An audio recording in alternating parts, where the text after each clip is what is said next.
အားလုံးပဲမင်္ဂလာမြတ်ဖူဘောရဲ့စီ channel ပြန်လည်ပြီးတော့ကြိုဆိုလိုက်ပါတယ်ဒီနေ့မှာဆိုရင်ကျွန်တော်လီဗာပူးအသင်းနဲ့တော်တင်ဟော့စပါအသင်းတို့ရဲ့ပွဲစဉ်ဆက်ခွန်ပွဲကြိုသုံးသက်ချက်လေးလုပ်ပေးသွားခြင်းပါဗျာဒီနှစ်သင်းရဲ့ကျွန်တော်လက်ရှိအမှတ်ပေးစရာမှာတော့ကျွန်တော်လီဗာပူးအသင်းက16ပွဲကစားပြီးတဲ့အချိန်မှာ10ပွဲနိုင်2ပွဲတည်6ပွဲရှုံးဆိုပြီးတော့ရာကို26ကိုပေးကို24ကိုနဲ့ဒါကျွန်တော်26မှတ်နဲ့အဆင့်900မှာရက်တည်နေပြီးတော့တော်တင်ဟော့စပါအသင်းကတော့ကျွန်တော်16ပွဲကစားပြီးထားတဲ့အချိန်မှာ6ပွဲနိုင်4ပွဲတည်6ပွဲရှုံးရာကို25ကိုပေးကို22ကိုနဲ့ဒါ22မှတ်နဲ့အဆင့်17နေရာမှာရက်တည်နေတာလည်းဖြစ်ပါတယ်ဒီနှစ်သင်းရဲ့ကျွန်တော်ဟတ်တူကထိတိုက်တွဲဆုံမှုတွေမှာဆိုလို့ရှိရင်ကျွန်တော်နောက်ဆုံး5ချိန်မှာဆိုလို့ရှိရင်ဒါလီဗာပူးက4ချိန်နိုင်ပြီးတော့စပါးက1ချိန်နဲ့နိုင်တာဖြစ်ပါတယ်ဒီနှစ်သင်းရဲ့ကျွန်တော်တို့ဒါပြီးခဲ့တဲ့ရာသီပေါ့လေပြီးခဲ့တဲ့ရာသီမှာဆိုလို့ရှိရင်ဒီနှစ်သင်းက4ချိန်တော့မှတွေ့ခဲ့တာဖြစ်ပြီးတော့ကျွန်တော်တို့ဒါခါရာဘောင်ရှုံးထွက်မှာဆိုလို့ရှိရင်အိမ်ခွင်းဝေးခွင်း2ကြောတွေ့ခဲ့တယ်နောက်ပြီးတော့ပရီးမီးယားလိမှာဆိုလို့ရှိရင်လည်းအိမ်ဝင်ဝေးခွင့်တွေ့ခဲ့အဲ့အိမ်ဝင်ဝေးခွင့်တွေ့ခဲ့တဲ့အနေအထားမှာဆိုလို့ရှိရင်6ပြက်တည်ပဲလီဗာပူးနဲ့တီးခဲ့တာဗောလေဒါခါရာဘောင်ကပ်မှာဆိုလို့ရှိရင်တော့ကျွန်တော်တို့ဝန်စီဆိုတဲ့ရလန်နဲ့သူ့ရဲ့စပိုင်းအိမ်ဝင်မှာဒီတပွဲပဲရှုံးတာဖြစ်ပါတယ်အဲ့တော့ဟတ်တူကထိတိုက်တွတ်ဆုံမှုတွေမှာဆိုရင်တော့ကျွန်တော်တို့လီဗာပူးတင်းကတော့အသာစီးရနေတာဗောလေအဲ့တော့ဒီနှစ်သင်းရဲ့ကျွန်တော်တို့နောက်ဆုံး5ပွဲစီကာရာဖောင်မှာဆိုလို့ရှိရင်လီဗာပူးအသင်းကကျွန်တော်တို့နောက်ဆုံး5ပွဲဆက်ကတော့ဒါ3ပွဲနိုင်2ပွဲတည်ဆိုရှုံးပွဲတော့မရှိထားပါဘူးဒါစပါးအသင်းကတော့ကျွန်တော်တို့နောက်ဆုံး5ပွဲမှာဆိုလို့ရှိရင်သူ့အနေနဲ့2ပွဲရှုံး2ပွဲနိုင်1ပွဲတည်ဆိုတဲ့ရလက်ထွက်ပေါ်ထားတယ်ဖြစ်ပါတယ်အဲ့တော့ကျွန်တော်တို့စပါးအသင်းရဲ့ဒီအိမ်ဝင်းစွမ်းဆောင်ရည်လေးတွေကျွန်တော်တစ်ချက်ကြည့်မယ်ဆိုလို့ရှိရင်စပါးအသင်းကဒါအိမ်ခွင်းမှာဆိုလို့ရှိရင်ကျွန်တော်တော်တော်ကြီးကိုခြေနေဆိုးတယ်ဗောလေတိတ်ပြီးတော့ခြေနေမကောင်းတာ10ပွဲကစားပြီးထားတဲ့အချိန်မှာသူ့အနေနဲ့2ပွဲနိုင်2ပွဲတည်4ပွဲထိတောင်ရှုံးနိုင်တော့ရာကိုကလည်း10ကိုပေးကိုကလည်း9ကိုဒါအမှတ်နေထားနေဆို10မှတ်ပဲစူးစောင်းနိုင်ပြီးတော့ကျွန်တော်တို့ဒါအိမ်ခွင်းတီးတန်းဆိုလို့ရှိရင်အဆင့်1800မှာရက်တည်နေတာဗောလေသူ့ရဲ့အောက်မှာဆိုလို့ရှိရင်ဒါဘန်လီတို့ဝဟန်တို့ပဲရှိတော့တယ်ဗောလေဒါဒီရာဒီအခုချိန်နေတာတန်းစင်းဆောင်နာမှာဝေးလေဖြစ်နေတဲ့အသင်းတွေပဲရှိတော့တာလည်းဖြစ်ပါတယ်အဲ့တော့ကျွန်တော်တို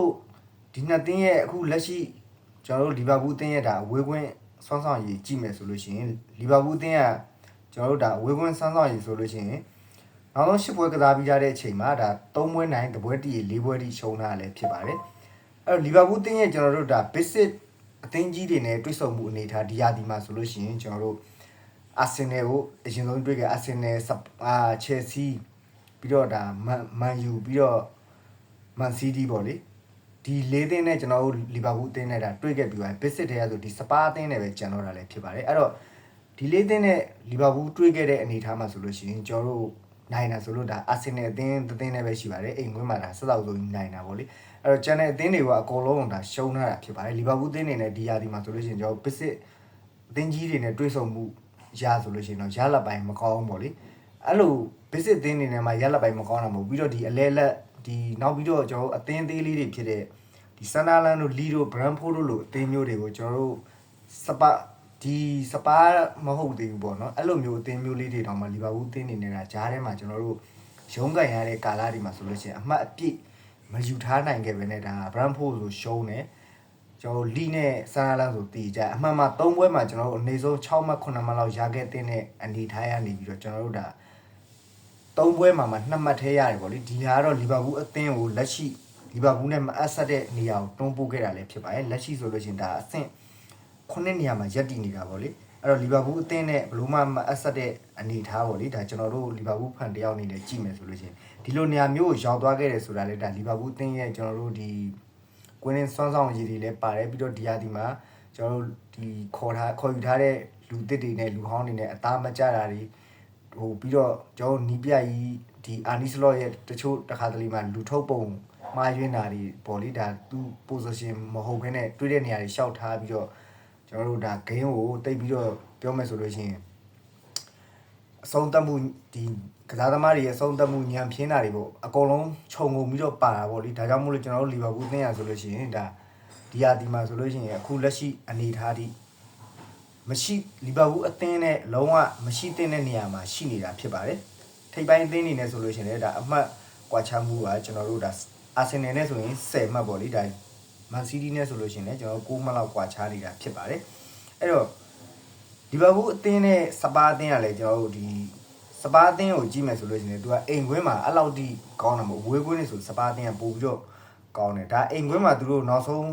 ရှုံးခဲ့တာဆိုလို့ရှိရင်ကျွန်တော်တို့ဒါဖူဟန်အသင်းပေါ့လေဖူဟန်အသင်းပရီးမီးယားလိမှာကျွန်တော်တို့1-2ဆိုတဲ့ရလဒ်နဲ့ရှုံးတယ်ပြီးခဲ့တဲ့နောက်ဆုံးပွဲမှာဆိုလို့ရှိရင်လည်းကျွန်တော်တို့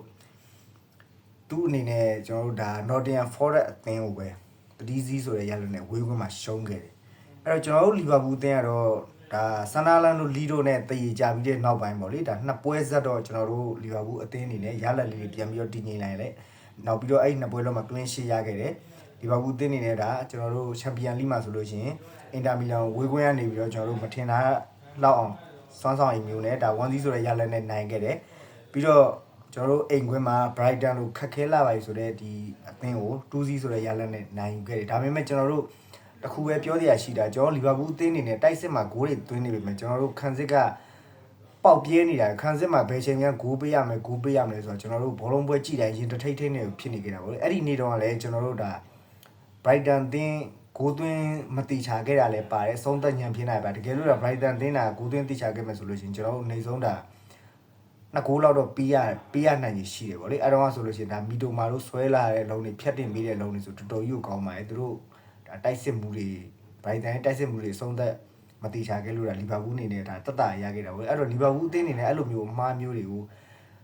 ုအတက်နိုင်ဆုံးတော့ကျွန်တော်တို့တတိထားဖို့တော့လိုတယ်ဗောလေအခုစပါးရဲ့ကွဲမှာတက်ကစားမှာဖြစ်တယ်ဒါပေမဲ့ထိတ်တိုက်တွဲဆုံမှုတွေမှာဆိုစပါးနဲ့လီဗာပူးကပဲအသာစီးရထားတာဖြစ်တယ်ဆိုပေမဲ့ဒီဟာဒီမှာလီဗာပူးကလည်းကျွန်တော်တို့ဟိုပြောမယ်ဆိုလို့ရှိရင်အခုချိန်ဒီဒါပြန်လာပြီလို့ပြောလို့ရသေးတဲ့အနေထားတော့မဟုတ်သေးဘူးလို့လေကျွန်တော်တို့အမြင်ကတော့ဒါနှစ်ပွဲဆက်နိုင်ခဲ့တယ်ဆိုပေမဲ့လည်းဒီထက်ပိုပြီးတော့လီဗာပူးအသင်းကိုကျွန်တော်တို့မြင်နေတာဗောလေဒီထက်ပိုပြီးတော့ကောင်းစေချင်တယ်စပါးအသင်းကလည်းသူ့ရဲ့အိမ်ခွင်မှာလိုပဲဖြစ်သူကလည်းရလက်တွေစိုးနေတာဆိုတော့သူ့ရဲ့ပြိတ္တအားနဲ့အသင်းကြီးချင်းလည်းဖြစ်တာဆိုတော့ကျွန်တော်တို့ဒါမဖြစ်မနေရတော့လီဗာပူးအသင်းကိုတရေကန်နိုင်တဲ့စွမ်းဆောင်ရည်လည်းရှိတယ်ဗောလေအခုကျွန်တော်တို့အာရှဖွင့်ပေးထားတဲ့ဂျေးမှာဆိုလို့ရှိရင်လီဗာပူးအသင်းအနေနဲ့ဝေးကွင်းကနေ level ပြား90ရှုံးကိုပေါင်းကြီး3လုံး90စားဆိုတာတော့ကျွန်တော်တို့ဒီနှစ်သင်းရဲ့ဒါ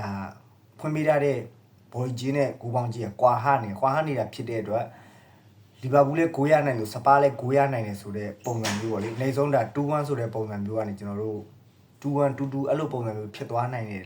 လို့လည်းကျွန်တော်ထင်တယ်ပေါ့လေပြီးတော့လီဗာပူးနဲ့စပါးနဲ့တွေ့တိုင်းဂိုးအမြဲတမ်းမြူးတဲ့အတွက်ဂိုးတော်တော်များသွားနိုင်တယ်ပေါ့လေနှစ်သင်းပေါင်း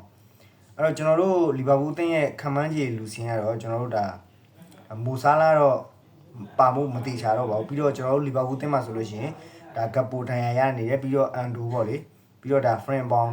လီယိုနီဘီစစ်တက်နောက်ပြီးတော့ဂျိုကိုမန်ဒန်ယာအသေးစားရထားတယ်ပေါ့ဂျိုကိုမန်လည်းဒါပါဝင်မှုမတိချာပါဘူးအဲ့တော့ကျွန်တော်တို့စပါးဘက်မှာဆိုလို့ရှိရင်ဒါဘီဇူမာတို့ဒါဒန်ယာရထားတယ်ကျွန်တော်တို့တွေ့တယ်ဗောလေဒါကူလန်စကီတို့ဒီကျွန်တော်တို့လီဗာပူးအသင်းမှာခံမှန်းခြေလူချင်းမှာကျွန်တော်တို့ကြည့်မယ်ဆိုလို့ရှိရင် line up ခံမှန်းခြေလူချင်းမှာဆိုလို့ရှိရင်တိုက်စစ်မှာဟူကို EPTP နဲ့ဒါကျွန်တော်တို့တောင်ပံမှာဆိုလို့ရှိရင်တောင်ပံနှစ်ဖက်မှာဆိုလို့ရှိရင်ဆိုဘူနဲ့ကျွန်တော်တို့ဒါ Royal Fat ကိုတုံးလာလိမ့်မယ်လို့ထင်ပါတယ်ဘယ်ဘက်ညာဘက်ဝင်းဘက်ဒီမှာဆိုလို့ရှိရင်ဒါကွင်းလင်းမှာ3ယောက်တွဲရတော့မာကာရဲ့နောက်ပြီးတော့ကာတီဂျုံရဲ့ Grabi ရဲ့ကိုဒါပွဲထုတ်လာလိမ့်မယ်လို့ထင်ပါတယ်နောက်တော့ကျွန်တော်တို့ဒီနောက်တန်း၄ယောက်မှာဆိုလို့ရှိရင်ဒါကျွန်တော်တို့ဘီရော့ကကဘာဂျေပန်တိုက်ကိုနာတီနဲ့ဒါဘတ်လီတို့ကိုလိုင်းအမှာထည့်သုံးလာလိမ့်မယ်လို့ကျွန်တော်ထင်ပါတယ်ကိုသမားတော့ကျွန်တော်တို့ထုံးစံတိုင်းအလီစင်ဘတ်ကာပေါ့လေအဲ့တော့ဒီနေ့ပွဲမှာဆိုလို့ရှိရင်ကျွန်တော်တို့လီဗာပူးနဲ့စပါးကနေဆုံး2-2လောက်သွားလိမ့်မယ်လို့ကျွန်တော်ထင်တယ်ပေါ့လေဘာဖြစ်လို့လဲဆိုတော့စပါးကလည်းသူ့မှာကျွန်တော်တို့ဒါဂိုးသွင်းနိုင်တဲ့ကစားသမားတွေရှိရောလေဒါပြောမယ်ဆိုလို့ရှိရင်မူဟာမက်ကူတက်တို့စီမွန်တို့နောက်ပြီးတော့ဒါဂျွန်ဆန်တို့အဲ့လိုမျိုးတကယ်ဂိုးသွင်းနိုင်တဲ့ကစားသမားတွေရှိတယ်ပေါ့ဒါကြောင့်မို့လို့ဒါလီဗာပူးကိုဂိုးရနိုင်တဲ့အခြေအနေတော့ရှိတယ်ဒါကြောင့်မို့လို့လီဗာပူးအသင်းနဲ့စပါးရဲ့တင်ပွဲစဉ်မှာဆိုလို့ရှိရင်ကျွန်တော်တော့တစ်ဖက်2ဂိုးစီလောက်နဲ့တည်ကြသွားလိမ့်မယ်လို့ထင်ပါတယ်ကျွန်တော်လီဗာပူးအနိုင်ကိုတော့ကျွန်တော်တို့ဒီ internet website မှာဆိုလို့ရှိရင်ကျွန်တော်ခံမှန်းပေးထားတာတော့ဒါလီဗာပူးအနိုင်ကို58%နဲ့တရီကို19%စပါးအနိုင်ကိုက23%ဆိုပြီးတော့ပေးထားတာလည်းဖြစ်ပါတယ်ဒါကြောင့်မို့လို့ကျွန်တော်တို့လီဗာပူးနဲ့စပါးအသင်းမှာဆိုရင်လီဗာပူးကတော့ဒါနိုင်ကြီးရာခိုင်နှုန်းနည်းနည်းပိုတာတယ်ဆိုပေမဲ့ဒါကျွန်တော်တို့စောင့်ကြည့်ရဖို့ရှိပါတယ်တင်းကြီးချင်းဖြစ်တဲ့အတွက်ဘာမှပုံတွေပြောလို့တော့မရဘူးပေါ့လေလီဗာပူးကတော့ထုံးစံတိုင်းကျွန်တော်တို့စပါးနဲ့တွေ့ရင်တော့တာစီရတယ်ဆိုတဲ့တခုကတော့ရှိတယ်ပေါ့လေဒါကြောင့်မို့လို့ကျွန်တော်ကတော့2-2လို့ခံမှန်းပါညီကိုအနေနဲ့တော့ဘယ်လိုခံမှန်းလဲပေါ့လေ comment မှာဝင်ရောက်ဆွေးနွေးသွားလို့ရပါတယ်အားလုံးပဲကျေးဇူးတင်ပါတယ်ခင်ဗျာ